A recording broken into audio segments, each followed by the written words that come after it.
Hello everyone and welcome back to My Opinion. And today I'll be previewing the game on the 24th between India and Pakistan.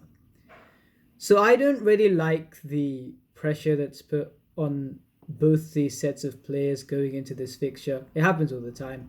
And it's quite sad because the thing is this rivalry, even calling it's not really a rivalry because the reason why this encounter is so heated is because of reasons off the field and sad reasons off the field. The thing is that there's been a tension between both these countries, and I think that when both the players play the game, for them, if you just left it to them, they'd want to win the game as it's a cricket match. But I feel like the reason why they'll be, despite the fact they'll be saying that they don't, both sides will be feeling the pressure because of how this matchup is viewed, and I think that whenever India and Pakistan play, there's always a room to vent kind of the obvious by now that these countries don't necessarily like each other. And it is sad on the players because whoever loses will get trolled quite badly.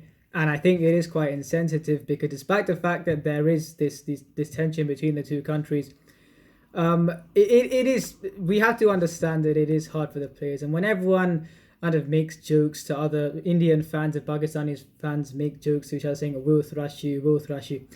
The players have to overcome all of those things and actually play the game and try to win the game. So I do feel quite bad for both sets of players on when it comes to this encounter, but it is what it is, unfortunately, until things get better.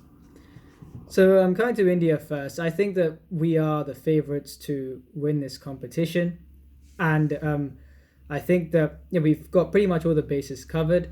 And also, I think out of our two warm-up wins in this competition, I was particularly happy that we won against England because I think that when England and India play, these are probably the two best white ball teams on earth right now. And when they play, you think any one of these two can win it. And considering we won against England, I think that it will give just that bit more confidence. And because it's a team that, out of all the teams that can trouble India, I think England is the most likely to. And I think that, as I said, when these two teams play, any one of them can win it. So I think that it was great we won against England, despite the fact that they hit 188 against us when we were bowling. We controlled the game for the first 50. Well, yeah, we dominated the first 15 overs, I would say, and also then we dominated the batting innings. So it was great that we won that game. And going to the Australia game, I feel like, again, despite the fact that I don't think Australia will be as much of a threat to us as England is, and even then, I actually think this is the most underprepared an Australian side has gone into an ICC tournament, because I'll get more to this in another video, because the fact is that you look at, yes, all the players are there. It's not about their selection. It's about how often these players have played with each other. And you see the last two series against West Indies and Bangladesh, the two series which they lost, their best team wasn't playing. And all right, some of the players that are in this World Cup squad were playing, but without the actual team being there, you struggle to get a full picture. And especially look at Warner and Finch's form, and also Marcus Stoinis just returning from injury. Steve Smith's looking, by the look of things, is kind of being played as a floater on that side. If they lose early wickets, then he walks in. If not, then Mitchell Marsh walks in at 3. And the thing is, I just feel like they're uncertain of how things will go with all their players in the same team now, because they haven't exactly had a chance to do that, or they haven't put themselves in a chance to do that for quite a while. But yeah, it was still good that we won against Australia, because they have this core group of players that can, when they fire, they can beat anyone. So it's great that we won against Australia.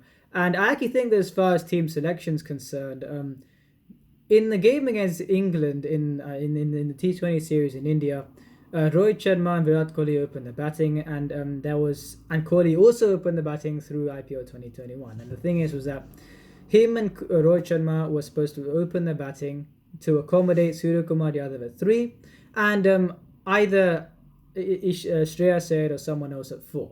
And unfortunately, Shreyas Iyer, I think, got his injury at the wrong time, so I'm not sure if he's going to start in the side or not. I don't think he will, unfortunately. But the thing is, now that thing after IPO 2021, or yeah, the second leg of it, it's kind of been displaced because what's happened is that KL Rahul has reinstated why he is the best T20 batsman on the planet right now, probably the most confident all format batsman right now. And I think that he's, the best batsman in this competition by far. And India, it's a huge bonus that they have KL Rahul in their side.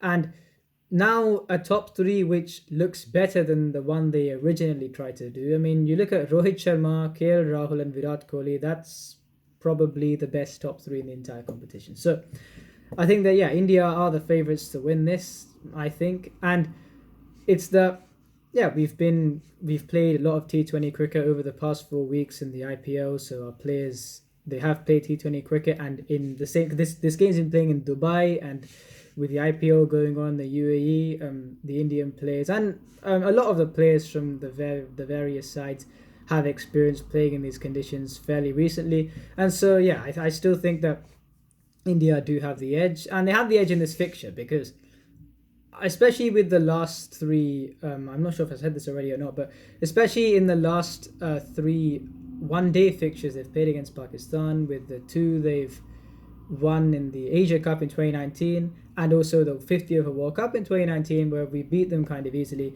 I just think that despite the fact that I think India are favourites to win this fixture, I think they're looking at Pakistan's squad. I think they have more of a chance than what people actually give them. And as far as the matchups are concerned, I think that every single player in this Indian squad or in the starting 11 is an impact player. And I just think that that's the reason why there will be such a difficult force to contend with. And as far as the first 11, I think that, as I said, I think that the top three will be the second top three. And in number 4, I don't know. Actually, no. I actually think that they're going to go with Suryakumar Yadav at number 4 because of two things. One, I actually think that his innings, I think that the one innings that put him in front of Ishan Kishan was that innings against SRH in Mumbai Indians' last game, where they scored 235, and Suryakumar Yadav scored 82 of 40 balls and only scoring 13 fours and not a single six. And you wouldn't necessarily associate that kind of a strike rate to, a player not hitting a six, but the way that he just found the boundaries, he didn't really need to look for sixes because he exhibited so much confidence and class that he was able to just maintain that kind of a strike rate even by hitting fours. So I actually think that innings really, and he was batting a number 4 in that game, I think that innings has kind of put him ahead of Ishan Kishan, despite the fact that Ishan Kishan has been scoring quickly and making big scores recently at great strike rates. And also the fact that in these conditions, I think it'll be easier in Dubai than maybe in Sharjah, but I'm saying that it will be harder for the number 4 to go out and play the way that Ishan Kishan does than someone who's opening the batting. And Ishan Kishan has scored these while opening the batting. And so with the combinations that India have, I don't necessarily think that he'll be as effective in number 4 as someone who is a more kind of a touch player would be. So I think Suryakumar Yadav will be a number 4, Rishabh Pant 5, and here's the thing about Hardik Pandya can get in the team with his batting definitely, but if he's not bowling, I think that India would want a 6th bowler. And yes, Kohli bowled 2 overs against Australia, Rohit can bowl, but would you want them to make up your 6th bowler? No, you wouldn't. And I think that they preferably wouldn't want to use their 6th bowler, but I'm saying that you'll probably get a case where you have to. So there is a case where if Jadeja's in great form, and I think that if you could play him at number 6, Shardul Thakur at number 7, where you get someone who, as I said, I think in the video before I talked about the fact that you can tell that he can bat, despite the fact that he hasn't batted that much. Well, he only faced 5 balls in the entirety of IPL 2021. And despite that, you can tell that he can bat against good opposition with the test 50s that he scored. And also his bowling form has been excellent. And so him at number 7, giving two solid bowling options. And also you have, then after that, you have Bhuvneshwar Kumar, Ashwin, Chakravarti, and Bumrah. So yeah, 17. Because I actually think that yes, you could play Shami, but the thing is, I actually think that in these conditions, two spinners would be and three spinners with Jadeja on the team will be a much better option. The thing is, I don't actually think Jadeja, and he's not really been a 4-over bowler in T20 cricket. He's been doing better now than he was before, but I'm saying that he's not necessarily been a standout bowler in T20 cricket. So I think that Jadeja as your sixth bowler is a much better option than someone else as your sixth bowler because, as I said, you'd rather Jadeja as your sixth bowler than Rohit than Kohli because, as I said, Jadeja is a better bowler. So, look, this side actually looks stronger than a side with Hardik Pandya in it, despite how much of an impact player Hardik Pandya is. If he doesn't bowl, it will put a lot of pressure on the five bowlers to deliver. And yeah, I think that it is a star side, whoever they play, and let's see how they go. So now coming to Pakistan. Now Pakistan has named their 12. I think yesterday they named their 12 that they were going to pick for this game, or 11. They were going to pick 11 from this 12. Now this 12 is Babar Azam, Fakhar Zaman, Haider Ali, Mohammad Rizwan, Imad Wasim, Mohammad Hafiz, Shadab Khan, Shoaib Malik, Asif Ali, Haris Rauf, Hassan Ali, and Shaheen Shafii. So it's a good 12. And the thing is that I actually thought that despite the fact that how well Rizwan's been playing, I actually thought that if he wanted someone to really go hard at the ball, I really thought that if Fakhar Zaman could, yes, he's played well at 3 recently, but I'm saying that if Fakhar Zaman could open the innings and someone who isn't in the 12, I thought if Sarfraz Ahmed could be in at number 3, because the thing is, if you look at all these batsmen, they're actually quite rigid when you see them bat, and I just think that if you have someone with the dexterity of Sarfraz Ahmed, who's a busy player, and in the PSL, he's also played some quick knocks which have propelled the team to bigger totals. And I think that he would have been a great option at number 3. But I think that they've actually found quite a good combination here. But if I think Babar Azam and Mohammad Rizwan, if they can go a bit faster than what they do in the power play, I think that this team will still work out. With Fakhar Zaman showing that he can bat at number 3, Mohammad Hafiz has been excellent in T20 cricket, especially in international T20s. And who else? Shoaib Malik has been in the squad. Now the thing is, I think he averaged 75 in the National T20 Cup. Now he hasn't done that well in international cricket, and I think he hasn't done as well in international T20, especially. In the 2019 World Cup, he didn't play the first game against West Indies, and when he played against India, he got out for a duck, and then I think he was dropped. So it's not like he's had the greatest time internationally, but I think that with the performance he's given in the national T20 Cup, and he's a excellent player. So I think that giving him a chance is quite feasible. And there's Haider Ali. Now the thing is, he came in and he was doing well, and the thing is about the PSL time, and there was actually quite a lot of the time where in the middle where he wasn't picked for Pakistan because people thought that he wasn't that good. He's come back now, and I've seen a few scores he's played in the National T20 Cup where he's hit I think a 72 not out, a 58 not out, and a 30s, and a 91 as well. He's not out, so he's got some decent scores. So I think that he may be able to get into this 11 now, but I'm saying that. It's actually quite a good selection of batsmen. They may actually pick him ahead of Asif Ali for me.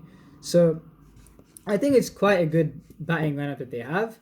And their bowlers, they've got... I reckon they'll pick all 3 of these fast bowlers since they've named them. Haris Rauf, Hassan Ali, and Shaheen Shafii. Now, Hassan Ali, I think ever since he played in some domestic tournament, and then his form just turned around, and that's the reason why he's been in this team. But I'm saying he's been bowling well, but I'm saying that Shaheen Shafii is one of the most exciting fast bowlers that you'll see. He bowls 150 kph, tall, a left armer. I think that he's brilliant. The one thing about this is Haris Rauf. Now, Haris Rauf, he has off late, he has kind of had a bit of a dry run and he's been going for runs. I think that will be key. But will they play all 3 of the fast bowlers, or will they play 2 and maybe play the likes of, ask Mohammad Hafiz, Imad Wasim, Shadab Khan, kind of spinners to bowl, since that Dubai is, on the slower side as a surface. It's probably the better, a decent surface to bat on compared to other surfaces, especially look at the likes of Sharjah, but I'm saying that it is on the slower side, and I think that maybe they may just play Hassan Ali and Shaheen Shah Afridi and just go for Mohammad Hafiz, Imad Wasim, and Shadab Khan to bowl, and Shoaib Malik can also bowl as well. So yeah, you'd have a lot of slow bowling options to make life tough for India, who do like the ball coming on. So as the first 11, I think that it will be Babar Azam, Mohammad Rizwan opening the batting, Fakhar Zaman at number 3, Mohammad Hafiz at number 4, Shoaib Malik 5, either Hasif Ali or Haider Ali at 6, Imad Wasim number 7, Shadab Khan number 8, Hassan Ali number 9, Shaheen Shah Afridi number 10 or number 11. And is there anyone that I've forgotten? They may just play Haris Rauf. They'll probably play Haris Rauf in that case in the end. So it is actually looking quite a good team. And so that's why I said, comparing those two sides, yes, you think India are the favourites, but Pakistan have a good shout at this. And I just think that actually, I still think that India will win the game. But I think that Pakistan they can give a very good fight in this game, and you never know if let's say if Pakistan bat first, get to 140, and their slow bowlers, especially Mohammad Hafiz, has been very economical, and Shaheen Shah Afridi, if he just swings the ball early on, and yes, there's probably not been much swing in the UAE apart from Deepak Chahar, no one has managed to swing the ball. But I'm saying that if Shaheen Shah Afridi gets some early wicket, you never know, and they could actually, spring something up. But I'm saying that I still think that India will win the game, but I think that Pakistan, looking at this first 11, looking at this 12 that they've shortlisted, it's a very good 12. And I actually think that it will be a great game tomorrow. And let's see who wins. I hope it's India, but I'm saying that this Pakistan side has a much better chance than you'd probably think that they did. If you enjoyed this video, please like and subscribe, and please share this video with your friends. And remember, this is my opinion. What's yours?